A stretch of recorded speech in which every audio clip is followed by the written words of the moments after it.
Ladies and gentlemen, it's time for our main event! Hosted by Eric McMahon, it's Cageside with John Morgan! What is up? Welcome everybody to another episode of Cageside with John Morgan. I am your host, Eric McMahon, coming off of just another amazing week in combat sports. Not only just UFC and MMA, but we had ADCC, the biggest grappling competition in the world, transpired this week, and it was not in Abu Dhabi, even though it's named for that. It was at the Thomas & Mack Center in Las Vegas. We're going to go through everything that was UFC Fight Night, everything that was ADCC, and we're going to dive into the Bellator card that is going to be coming up this Friday, not Saturday. It is going to be coming up Friday. So without further ado, let's get into the man who probably had blood spitting at him from all the cuts that was UFC Fight Night. John Morgan, how much skull did you see this weekend? I'm telling you, man, the cut men had to earn their money this weekend at the UFC Apex, man. There were some nasty, nasty cuts. And, you know, of course, one of them ultimately led to the end of the fight in the main event with Corey Sandhagen and Song Yadong. That one was gross. Credit to the cutman for just keeping him in there. That cut was in the second round, and it didn't stop it until right before the start of the fifth. So that one, and then, of course, that Gregory Rodriguez and the viral pic that is the forehead that was put out by UFC President Dana White, where you can see just all the damage and the artery. You saw the artery. It was crazy, man. So some good action at the UFC Apex, but yeah, those things were nasty. Gregory Rodriguez in that co-main event, he was in sutures for over an hour before he got a chance to come talk to us after his win over Chidi Njokuani. I mean, that was just nasty, to say the least. And I do want to, no pun intended, dive deep into those cuts later on in the podcast. But first, I mean, obviously the news that, I don't know if this shook the MMA community, but definitely took everybody by surprise because it was just almost out of nowhere coming off the loss. But the King of Rio, Jose Aldo, announces this weekend to retire from MMA. What do we make of this? Where did it come from? Did you have any knowledge going into it that this was on the horizon? What say you, John Morgan? Yeah, I mean, listen, his team had been talking to him about maybe the end was near. I mean, still just 36, so it's not like he had to retire, but he's been through some wars. His body's been through a lot. He's done very well for himself financially. And, you know, I think the path back to the title was getting a little bit tougher for him, especially after the loss in Salt Lake City in August to Merab Dvalishvili.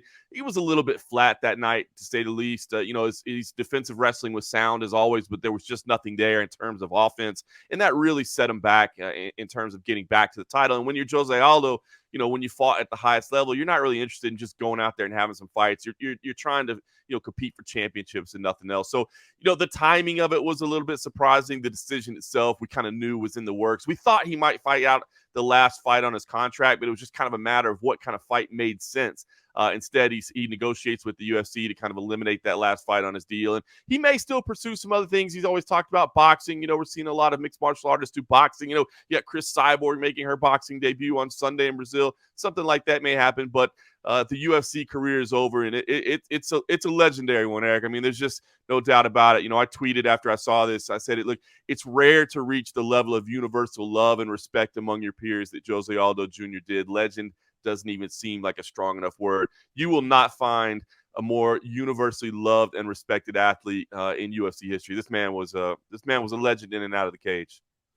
Yeah, I mean, he definitely was a legend. I mean, going back to the WEC, I mean, he literally put the WEC on his back. I mean, I'm no, you know, financial, you know, economist here, but I could say he was probably one of the sole reasons that the UFC acquired WEC back in the day, because he just brought so many viewers to that, which is spectacular speed, knockouts, leg kicks for days. And I have a special question that I need to ask you here in just a few minutes, but I want to get back to the retirement. Is just, I believe it was episode number 1. We talked, what is next for Jose Aldo? And we broached on this retirement question, the big R. I mean, we touched on it, and we both agreed that we would have loved to seen him fight out that one last fight on his contract when the UFC later this year or early next year, I can't remember, goes back to Brazil. And to your point that you just say, the timing of it is I would have loved to see that. He got that just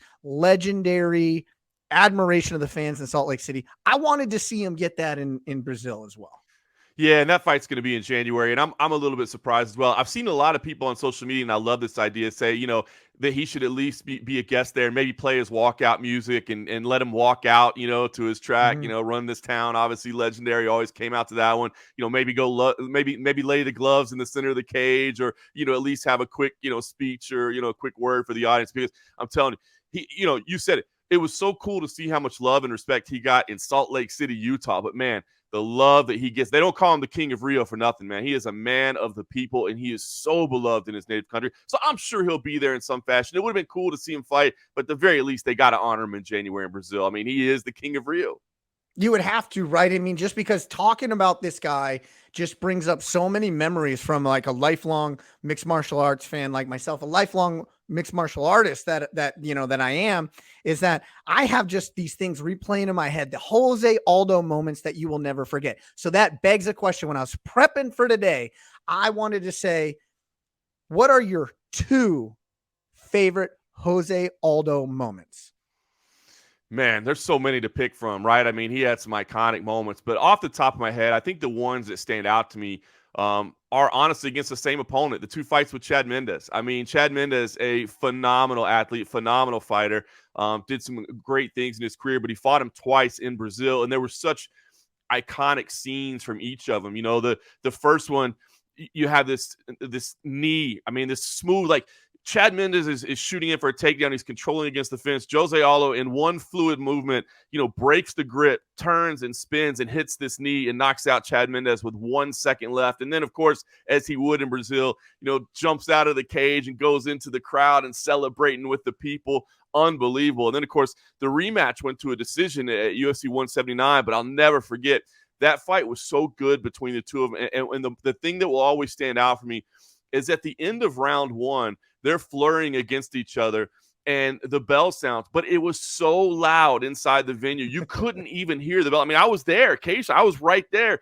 And so, there was some talk on the broadcast, like, did Jose Aldo land after the bell? And he did, but it's because you couldn't hear the bell. It was so loud in there. The spirit was so high. Just him fighting down there. There were some amazing open workouts where the crowd was there. I mean, I got to ride with them one time. I was doing a newspaper article for USA Today.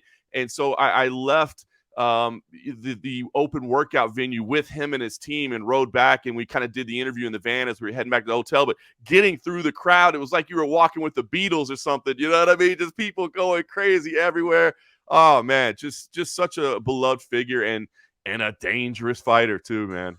Yeah, as I say, that's a bad man. And and I can still recall that first knockout of Chad Mendes, because truth be told, that was a coming of age for Chad Mendes as well. Like, this is he the next superstar, coming out of Alpha Male, and everybody touted him as the next guy. And controversial takedown, not takedown in that fight. But as that last, few seconds are tipping off, Jose Aldo, to your point, he breaks that grip, turns around one motion, and then just lights out, hops the cage, pure pandemonium. I mean, it was amazing. I can remember that where I was watching it, just because the greatness that is Jose Aldo just brings moments like that. So now it's my turn. And my favorite 2 moments are very early in his career. And like I said, he basically put the WEC on his back, but both my moments are from WEC days. And the first one is, everybody is also going to call this opponent a legend. Cub Swanson, he is a legend in this game. And when I first took note of what was the potential of Jose Aldo, was 8 seconds into round 1 versus Jose Aldo, or versus Cub Swanson, he comes out and just cracks him with a flying knee. Boom, darts across the cage. And that flying knee was like, I'm going to fake the one side and then hit the other really quick. So it was a shifting flying knee. And Cub Swanson, who's as tough as there is, just crumbles. And so he ends up getting TKO'd by flying knee and strikes, I think. Is that how they officially put it? But he was done after the flying knee. And 8 seconds into round number 1. Crazy. Yeah, and Eric, the thing I'll tell you about that, and I mean, this is kind of a brutal description, but you said it. When you see a professional fighter who is used to being struck in the face, dealing with cover up the way I remember at that moment, it felt like Cub Swanson was trying to preserve his life. You know what I mean? And I mean, as vicious as that sounds, that just shows you the devastation that was done there. It wasn't like he just fell back and he got hit. No, man, that was a destructive blow. And you're right. One of the most explosive early highlights for sure. That's an awesome one. So what's your second one? Number 2. And I don't know if the or if the WEC at this point, I believe it was their first ever pay-per-view. And a lot of people, I got to take a step back on this because the last fight on the free card to entice you to buy the pay-per-view was, do you recall this? I don't remember I don't remember what the lineup was. It was the Korean Zombie versus oh gosh, I'm spacing it. It was just this knockdown drag out fight. I wasn't going to Leonard Garcia. Yeah, that's an legend. One of the greatest fights I'd ever seen. Yeah. And that fight convinced me to buy the first ever pay-per-view. I was alone by myself in my apartment. I said, I am getting this because there was so much turmoil heading up to the main event that was Uriah Faber versus Jose Aldo. And in Sacramento, the home of Alpha Male, the home of Uriah Faber. And I don't know if he had done this before, but Jose Aldo comes out to run this town tonight. And it was literally, you could see it just directed at him. This is Sacramento, but it's my town. I'm running it tonight. And I have never seen somebody get their legs beat up as bad as I saw Uriah Faber. So much that even like a week later, he posted a picture on his, Facebook, Instagram, whatever it was back in the day. And it was still twice the size and purple a week later. And Jose Aldo, in my opinion, took some pity on Uriah Faber that night. He stopped throwing leg kicks probably after round 3 because I think he did not want Uriah Faber to go out like that in his hometown when he very easily could have just chopped him down even more. He absolutely did. He was compassionate like that. He knew what he had done. The victory was secure, right? I mean, there was no doubt about it. And he kind of laid off it a little bit. And that kind of shows you the sportsman that he is. And just, I mean, fought the legends. I mean, you go through his careers. I mean, start with that Cub Swanson one. There's just Cub Swanson, Mike Brown, Uriah Faber, Manny Gambarian, Mark Hominick. How about the hematoma inside the stadium in Toronto with Mark Hominick? In Canada. The sold out, what was it? The sold, I mean, there was like almost 100,000 people at that fight. And then you keep going. Kenny Florian, Chad Mendes, Frankie Yeager, Chan Sung Jung, Ricardo Lamas, Chad Mendes again. The Max Holloway matchups, he came up short on both of those, but fought the greatest. A lot for a lot of people, of course. I mean, you can't mention Jose Aldo and not mention the loss to Conor McGregor. Of course, I mean that was a moment that shot Conor McGregor into the stratosphere. But for fans that maybe were just starting to watch, they might not understand how amazing that was. And I've said, I think if they fought 100 times, that never happens again. I mean, I'm not taking anything away from Conor McGregor, but that was just one of the wildest and most unfortunate results. And I wish we could have seen that fight run back. I mean, I don't blame Conor McGregor for not wanting to do it again, because how do you get better than that? You can't. But I wish we could have seen it again. But, Jose Aldo went on to fight 7 more years after that and dropped down to 135 and fought for the bantamweight title. And I mean, I just, man, the guy, you can't say enough about him. And like I said, I'll go back to what I said. In the locker room, behind the scenes, you will not find somebody who is more universally respected than that man. I mean, the entire roster, you look at some of the statements that have been made on Twitter and some of the other fighters that have come out and shown their support. I mean, just one of the greatest of all time, one of the absolute greatest of all time. And I think what shows his greatness, and I actually almost put this as one of my 2 top favorite, is the reinventing himself after that loss to Conor McGregor. I don't think somebody off the buildup, and you remember this, the buildup, the press conferences going into that, and that could have ended the majority of these fighters' careers. Just the mental beatdown that he had to endure leading up to that fight, just for it to end, seconds into the first round, in the first flurry. And then he reinvents himself. He goes down in a way. He knocks off Frankie Edgar, not once, but twice. I mean, it was actually unbelievable that somebody could reinvent himself the way he did. And then the legend continued to grow. It didn't end there. It didn't diminish. It kept growing. And that, I almost put that on my list of my top 2. Yeah, it's pretty wild, man. When you think about what he did at 135, I remember when he made the announcement that he was going to 135. I was like, how? Like, what? How are you going to do that? You're already, at 145. It looks tough, but he did it, man. Took the, sacrifice, dedication. He did it, and had some amazing fights at 35 as well. So, man, you could just recount his career all day long. So many great fights, and as you said, such a big part of the WC, such a big part of establishing the featherweight division, in the UFC as well. And again, I just cannot tell you, having been fortunate enough to spend quite a bit of time down in Brazil, I cannot tell you just how loved he is, a man of the people. He just one of the most famous men in the sport and in the country, and yet he just kind of hangs out with the people, still goes to soccer games. He's not, looking for special treatment.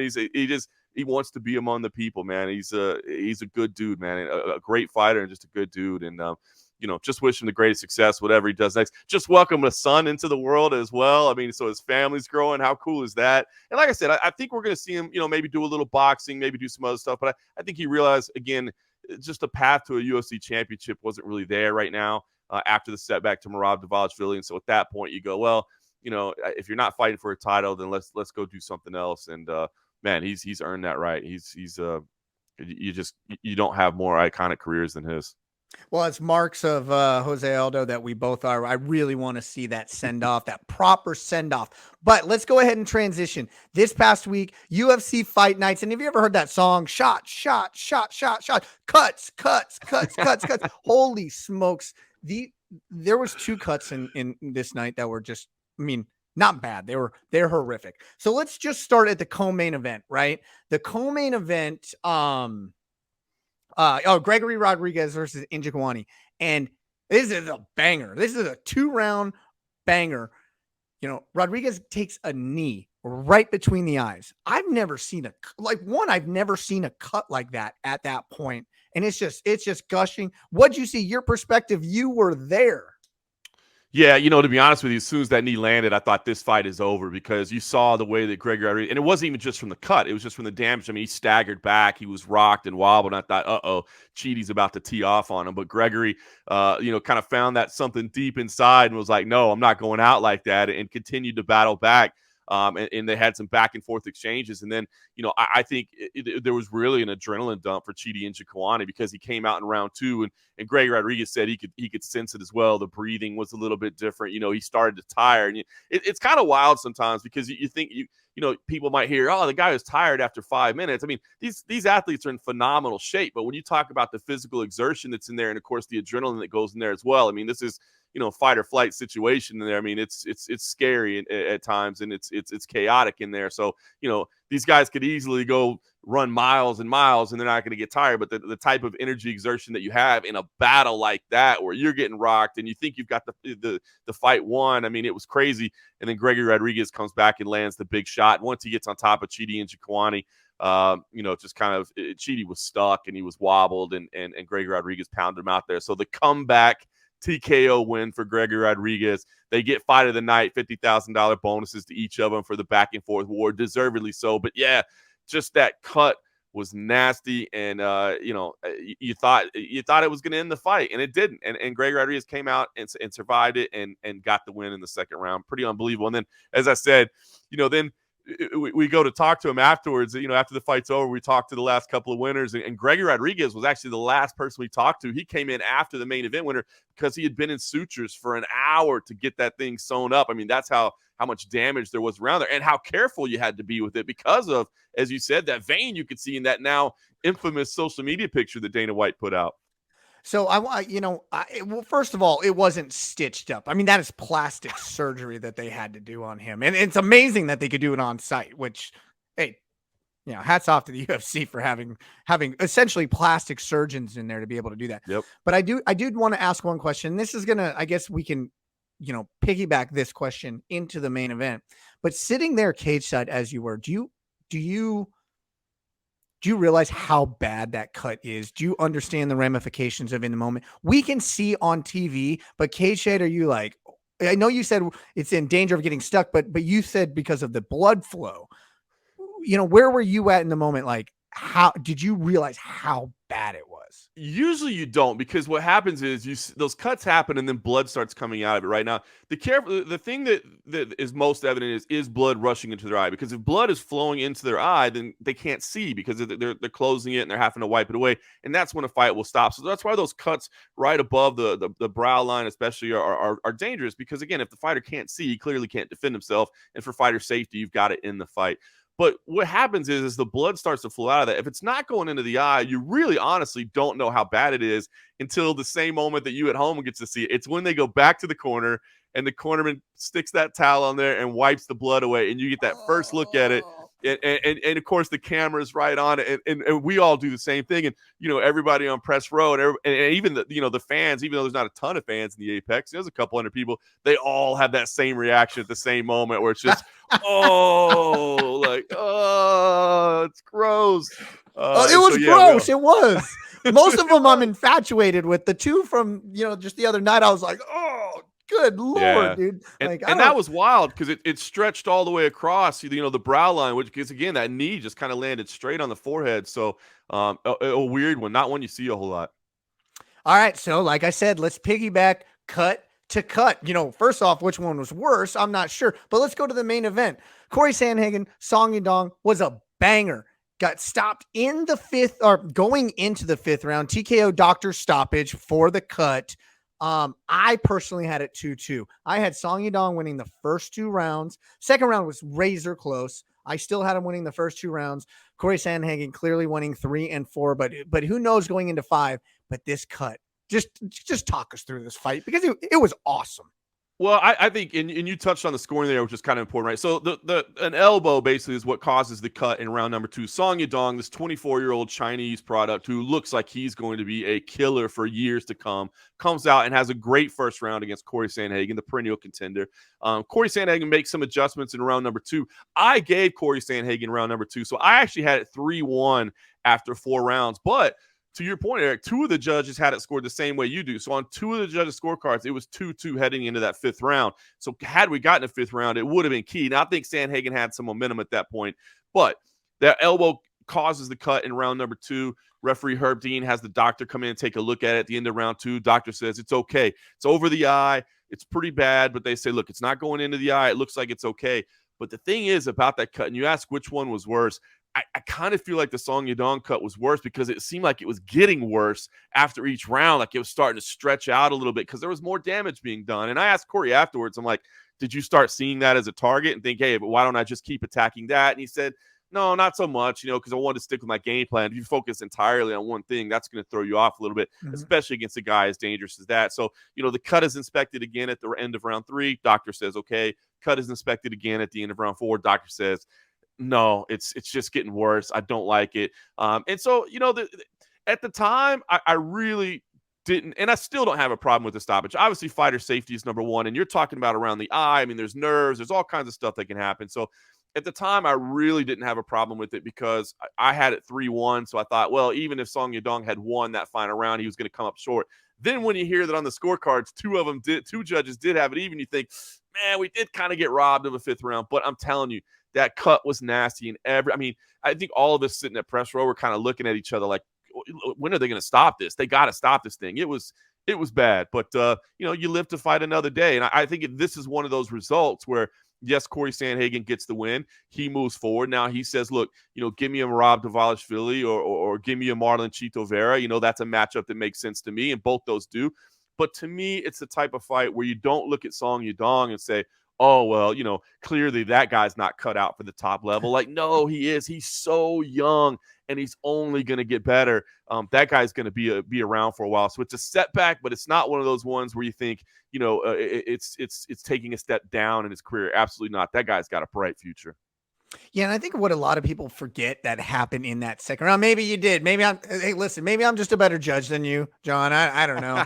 But Song Yadong did rock Sandhagen in that second round. I think he may even put him on his butt for a split second. So so I mean, that's just what eked out that second round for me aside. But you want to talk about, I'm going to go into some verbiage of my love for wrestling. Song Yadong no sold the hell out of that cut. Right. And then listen, I think Daniel Cormier even said something about this on the broadcast. It's like, hey man, this cut man or this doctor, he must love mixed martial arts. Cause it wasn't to the point, like after round 2, they're like, this fight could be stopped. After round 3, this fight is going to be stopped. And Daniel Cormier was like, dude, this doctor just must love mixed martial arts because he let the last one go on. Now he lets this one go on. But to his credit, now I've been through some ABC training, which is Association of Boxing Commission, for my reffing. And the one thing that they always said that, like in these high level fights, we're not worried about scarring. Right. So if it's really bad and it's scarring, but they could still see, like, it's not what we're worried about. What we're worried about is like when it goes to the point where, like, to your point, it was getting bigger and it was coming down into the eye. Yeah. That's when the doctor stopped in. So like, hey man, full credit to this doctor. He was awesome. Yeah, let me say 2 things on that because I think you bring up a great point that needs to be considered. Is first of all, how many things, and you've been through that ABC training, I've been through it as well, is how many things they're actually looking for. A lot of people just think, oh, we're just making sure the blood's not going into the eye. That, as we talked about earlier, that's the easy one where, if it is, you got to stop. But they're looking at a lot of stuff in terms of proximity to nerves. As you said, is it going to the eyelid? There's a whole bunch of stuff they're looking at, and he's looking at all that. So there's a lot of things the doctor consider. But to your point as well, I think because it was in Las Vegas, these are doctors that have a lot of opportunity to see a lot of fights. They get a lot of reps. They see a lot, and they understand, and I'm not putting down any of these other doctors and other commissions, but what I would say is if you don't get a lot of reps, if you don't see a lot of it, it may be a little bit jarring to you. It may be a little bit shocking to you, and you may be a little more quick to act than you need to be. These here, especially in Las Vegas, seasoned, of course, man, the fight capital world, they see a lot of it, but the doctor does deserve credit for monitoring it. And listen, allowing it to continue as long as he could, but ultimately making the decision that no, it's now reached a point where it's not good anymore. We got to stop this. So kudos. I mean, we criticize the officials when they mess up, right? So we should probably praise them when they do right. Yeah, I mean, hey, I'm gonna praise the judges, even though you didn't agree with them. I'm gonna praise them for too. I agreed with one of them. All right, there we go. 33%. I get it. I'm just gonna call you after all your nicknames. I'm also gonna call you 33% from now on too.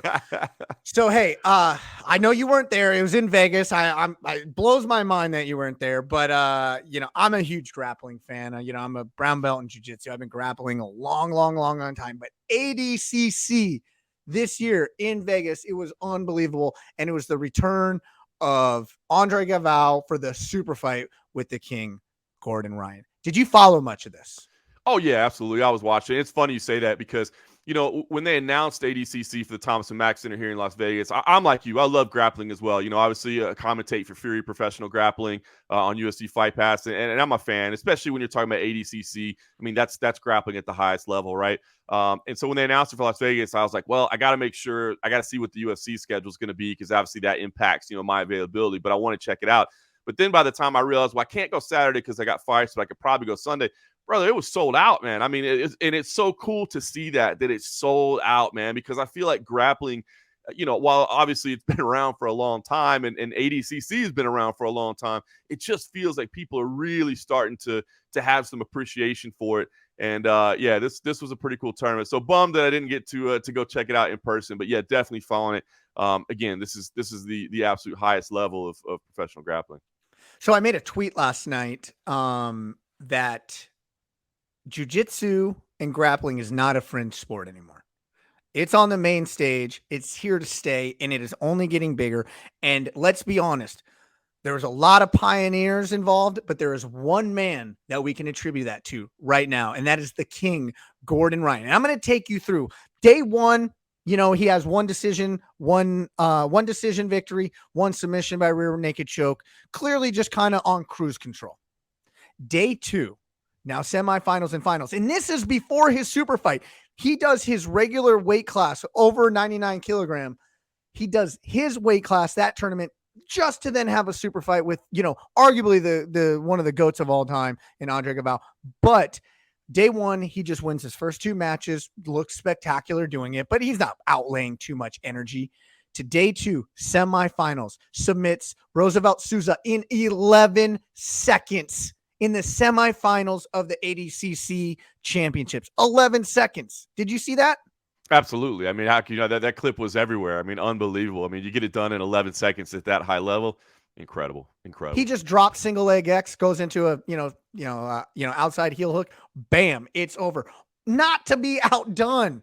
He then goes against his former teammate, who was part of the Down on Her Death Squad, now in Team B, who is Nicky Rod. And Nicky Rod played spoilers of the matchup that everybody wanted to see. He beat the guy that was supposed to be Gordon Ryan's opponent in the semis, but it set up this awesome teammate or ex-teammate versus ex-teammate. Gordon Ryan, Nicky Rod, only for Gordon Ryan to submit him in 2 minutes. Unbelievable. He wins ADCC 99 kilogram in 18 minutes total when everybody else is fighting for 40 something minutes at that point. He wins it all in 18 minutes. It's crazy, man. He's the best on the planet right now. That's all you can say. I mean, he's the best no-gi on the planet right now. Unbelievable. And look, I've had a chance to see some of Nicky Rod's matches up close at Fury Professional Grappling. That dude is a stud, man. And Gordon Ryan, just as you said, not only is he winning, but he's kind of making it look easy, which is pretty incredible. And you're right, man. I think it's really bringing submission grappling to the forefront, which is awesome to see because it's a huge part of mixed martial arts. Obviously, when you get to the highest level, there's some specialization that you really probably wouldn't do with mixed martial arts, especially with a lot of the leg entanglements and things like that would really open you up to strikes. So but it's the same way that boxing is a huge part of mixed martial arts, but when you get it to the highest level, it's a different thing, and that's what you're seeing here. It's pretty incredible to see. But again, as you said, I mean, sold out Thomas and Mack. I mean, it's cool to see the respect and the love that the sport is finally getting, because it's taken a long time. Look, there's still some times when a mixed martial arts match hits the ground and people start booing. All right. I mean, it does happen. There are people that only want to see, rock and sock and robots out there. But if you can have a real appreciation for the grappling arts, man, it's beautiful to see. So this leads us all to the main event. Now, we just chronicalized Gordon Ryan runs through his tournament, and he goes into a super fight, 3, 4, 5 years in the making right now versus, arguably the GOAT, Andre Galvao, who fought MMA, by the way, and he was no slouch. So, but I want to go through Andre Galvao, 5-time IBJJF world champion. Andre Galvao, 6-time ADCC champion. And him and Gordon Ryan have been chirping for years. So much that Gordon Ryan slapped him at a Who's Number One event, maybe about a year and a half ago. It went viral. If you're a fan of mixed martial arts grappling, I'm sure everybody watching has seen it. Now, did you have any preconceived notions going into this? Now, keep in mind, Galvao's almost, 40 years old. Gordon Ryan's in the prime of his career, 27 years old. I favored Gordon Ryan coming into this, man. I really do feel like he's operating at a different level. And Andre Galvao, as you said, an absolute stud. I mean, the credentials that he has, I mean, he's one of the best to ever do it. So you can't take it away. But as you said, a little long in the tooth at this point. And again, I think Gordon Ryan is operating on a different level. It's like I've said in the past, how do you pick against John Jones? How did you pick against Demetrius Johnson in the middle of his run? How did you pick against George St. Pierre? It's like that. So I favored Gordon Ryan, but not like this. Not like this. I mean, he again, I feel like he made it look rather easy. He had his back within 2 minutes, fought for the rear naked choke for another 6, another 3 or 4, finished it with 4 minutes in the mouth. Now, I have to say this, and just being a huge fan of the sport that is submission grappling, is that Galvao had no reason to take this fight. There was literally, I mean, he is already his status was already cemented, and he took this fight just because there's something built in these guys that, hey, we can't take this lying down. And you know what? And the great thing is the admiration that even Gordon Ryan even said afterwards. He's like, he didn't have to take this fight. He didn't have to do this. He's a GOAT in himself. And hey, tip of a cap that he did, because most people wouldn't have taken that against the King, Gordon Ryan. Yeah, I agree. He deserves a lot of respect for that. He knew this is the matchup that people wanted to see, that, as you said, it had been kind of the works for years, and it would bring attention. And I think that's what a lot of these guys are recognizing as well. Is like, look, not only is it about us, it's about getting recognition for the sport and for, those to come. And if we do these big matchups that maybe aren't necessarily advantageous to us, maybe aren't, of course they like the challenge. It's not that Andre Galvao went in there thinking there's no way I can win this. Of course he thought he could win it, but I think he takes it as well with the understanding that when you can get big eyeballs on it, when you can get people to look at it, that's good. That's just great for the art of submission grappling and Brazilian Jiu-Jitsu and all the different offshoots of it, because it brings attention to it. And I think that's, Andre Galvao, as you said, there's a lot of respect, because he said his resume is done, man. You know what I mean? It already stacks up against me. It's not like he needed to win this to prove that he's some kind of GOAT. No, he's already recognized as one of the GOATs. So he didn't have to, as you said, and he did it. And I think that's awesome to see. Not to mention but his coaching. I mean, he's built one of the biggest and best teams in Atos that there is and will ever be. I mean, so respect given where respect is due. Let's go back to MMA. That's what we really hear talk about most of the time. And we haven't on this show yet. We haven't talked about Bellator at all yet. Bellator, kind of had this, month hiatus when this show started. But Friday, September 23rd, this Friday, Bellator makes its return with a headliner, Ben Henderson, Peter Queally. What do we think about that matchup? Two legends in their own right. Peter Queally's still on the come up. Ben Henderson, he's already a Hall of Famer. Oh, yeah, absolutely. I mean, Benson Henderson has nothing to prove. I mean, this dude, what he's accomplished in his career, it's amazing to see that he's still going at it, And now his wife is actually starting to fight professionally as well. So it's been kind of funny talking to him about that. What a different feeling it is. I mean, yeah, you have nerves for your own fight, but when your loved one is in there and there's nothing you can do for him, I mean, it's pretty amazing. But yeah, this is a big fight. Benson Henderson had some setbacks. He is nearing the end of his run, and he's talked about it. He's like, I know that I've only got a handful of fights left, but last time we saw him in January, he got a big win, split decision win over Islam Mamedov, who was a very well-respected athlete as well. Untouchable. Unbelievable. Absolutely. And Benson Henderson got off the slide with that win. Now he's traveling to Dublin, which is pretty cool. And again, this is one of those things, Benson's last two fights were in his backyard of Phoenix, right? I mean, he could sleep in his own bed at night and go down and compete. Now he's flying over to Ireland. He's going into Peter Queally's backyard. And again, it's kind of a similar situation to Galvao, right? Like Benson Henderson doesn't have to take these fights. When Bellator comes to him and says, hey man, can you go over to Dublin and fight in his backyard? He could easily say, no, I'm not doing that. But I think he realizes, okay, this is a big opportunity for Bellator, a big opportunity for Peter Queally. And I think this is, good for everybody involved. So I'm going to take this challenge. And, I think it's a big moment for him to continue to headline and to do it over there. And, to let this foreign audience that doesn't necessarily get to see him multiple times get a chance to see him compete. And for us in the United States, I love it because it's in prime time in Europe, which what does that mean? That means it's a Friday afternoon show, man. So you can kind of turn on the TV. If you're at the office or whatever, you can throw it on in the background, and you still have your Friday night that you can go out with your family when you get home. So you brought up Benson Henderson's wife, and I didn't plan on telling this story, but then it just kind of light bulb. This was maybe about, maybe 5 or 6 years ago, and we were down at the Pyramid in Long Beach for the Nogi IBJJF World Championships. And a teammate of mine, her name was Kayla Patterson, phenomenal jiu-jitsu. She's competed on some EBIs and whatnot.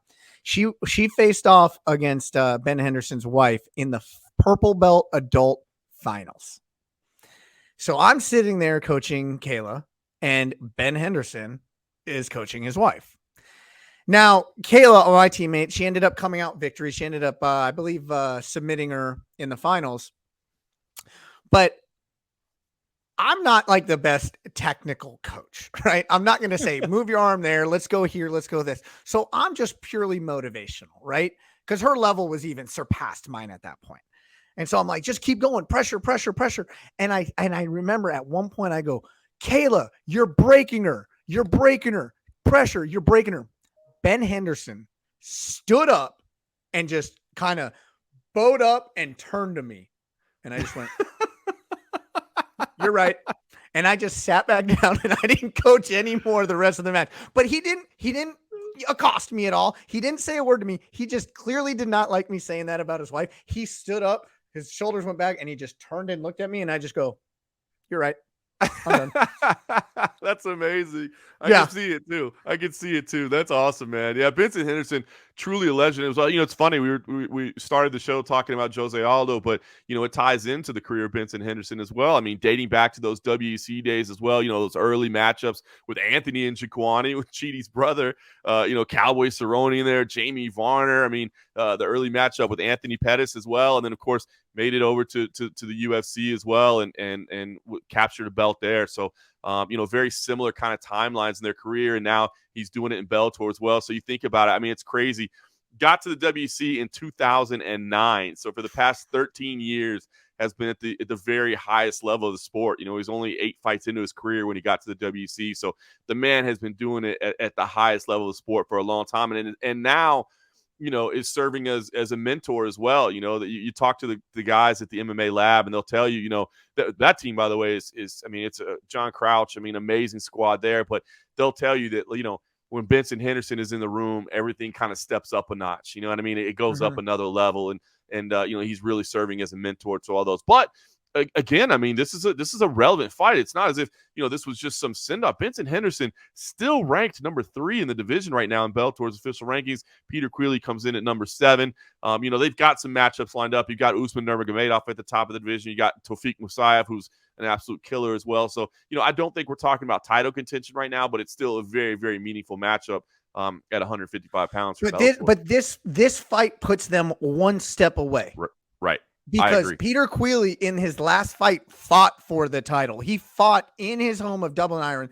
Probably one of the greatest walkouts I've ever seen, by the way. The whole crowd singing Zombie from the Cranberries. It's unbelievable. If you haven't seen it, go check it out on YouTube. It'll literally give you chills because it was absolutely amazing. But side note is that I did run into Benson Henderson a couple years later. I was reffing a card. He was cornering one of his teammates from the MMA lab, and I said, "Do you remember this?" And he goes, "I did." And I go, "My bad."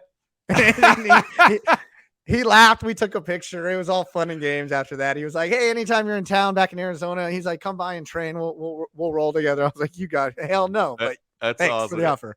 He's a quality dude. But that just goes to show you again, it's one thing when it's just a student or whatever. When it's what you love with your wife. I mean, it's somebody you care about. It changes your whole mindset. So it's funny. I talked to him earlier this week, and he was saying that the nerves that he has are a whole lot different. It's funny that his wife, after the fights is like, "Now you know what I've been feeling all this time, right?" And he's like, "Yeah, it kind of sucks. It kind of sucks." And here's the thing. Like, it's not like I said anything that was out of the realm of what coaches say. No.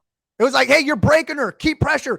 She's breaking. She's breaking." You hear that every fight from every corner, but not when it's their wife. That's it. And I realized it when he looked at me. I realized it. I wanted to sink into a hole, just like, "Oh, damn, my bad, dude." But hey, let's go on to the co-main event, because these both fights have implications on them. But I think if we're gonna say who's the not Dublin crowd's main event, but what's the main event for everybody else in the world, and whose head is going to fly off their shoulders first, it is a Yoel Romero versus Melvin Manhoff.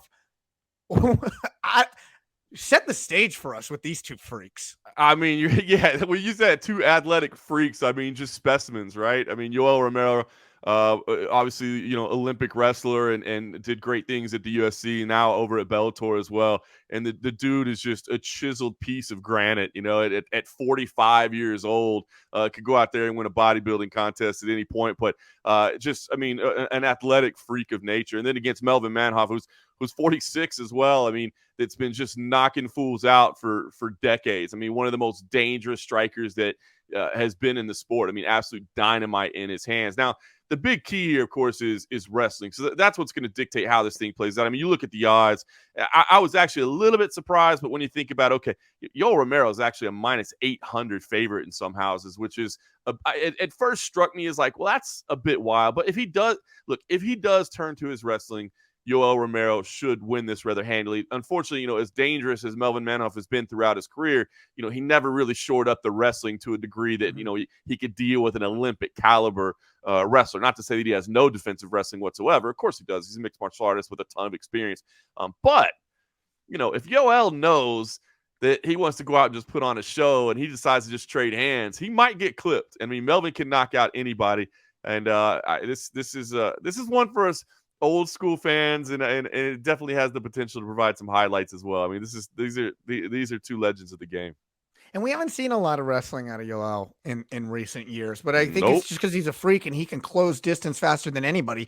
And in his last fight, I forgot who was against, but we saw that old Yoel again. We saw that just rushing in with a barrage of punches that we had not seen since maybe Whitaker won. Yeah, that was against Alex Polizzi, and I think that was where people said, okay, this dude still has something left in the tank, because I think there was concern, okay, maybe age is finally catching up to him. I mean, he's saying he wants to compete until he's 50, and I don't know if anybody could say no to him. I mean, the guy still is an incredible athletic condition, but again, if Melvin Manhoff can catch him, maybe that plus 500 is a little bit enticing, just to throw a little something on and see what happens. I've always said, anytime, in a mixed martial arts fight, anytime, somebody gets up to around, anytime you get past like minus 300, but you're talking about minus 800, you can't pay that. I mean, anything can happen in a mixed martial arts match. I just don't believe, at that point now you start looking for, okay, can I choose how he's going to win this fight? Can I pick the round? Can I pick the method? Look at kind of futures like that. At minus 800, it's a mixed martial arts fight. Anything can happen. So, fun little Friday afternoon matchup. Fun little fighting. One last question on this fight, and I don't know it off the top of my head. I would have to look it up, but you're the damn encyclopedia and almanac of all things MMA, and which may be why the line is so big. Has Yoel Romero ever been knocked out? No. He's been pushed to the very end by some studs. Robert Whitaker, Paulo Costa, Israel Adesanya. I mean, went to a decision. He was knocked out very, very. And I remember this early on because it was Rafael Cavalcante, Fei Zhao. If you remember that name back in the day, this is 2011 Cincinnati. That was actually Yoel's Strike Force debut. So unbelievable, kind of old school name there. And Fei Zhao is crazy. He's 42. He's actually younger than Yoel, but no, not in recent years. And again, you look at the likes of these names that he lost decisions to. Again, Robert Whitaker, Paulo Costa, Israel Adesanya, Phil Davis. So other than that early one where he was caught early in his career, no. So.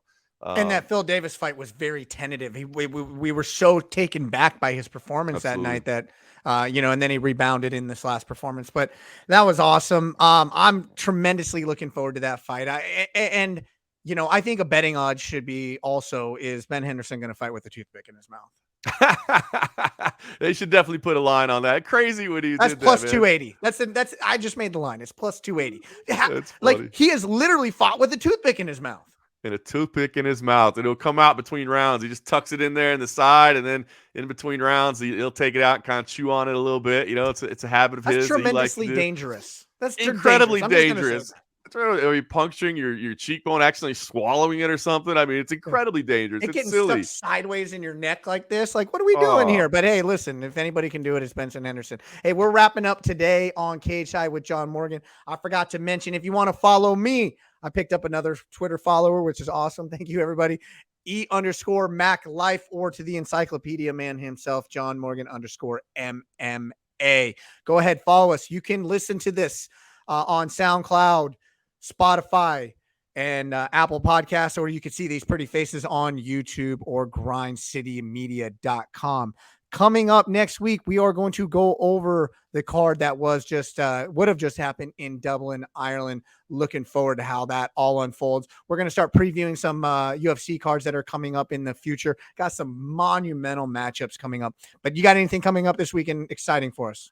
No, man, you know what? I'm actually just going to enjoy a little time off. It's a rare non-UFC weekend. Like I said, Bellator is even on, early on Friday. So this is going to be a low-key weekend. We don't get many of these. This is one thing about covering mixed martial arts, and, there is no off season. So when you get these little weekends where there's not a major show, you got to enjoy it, spend a little time off, because as you said, the schedule is going to ramp right back up with a ton of UFC events, one championship getting back in action later this month as well. So a lot of big stuff on the horizon, but this one we'll enjoy a little time off.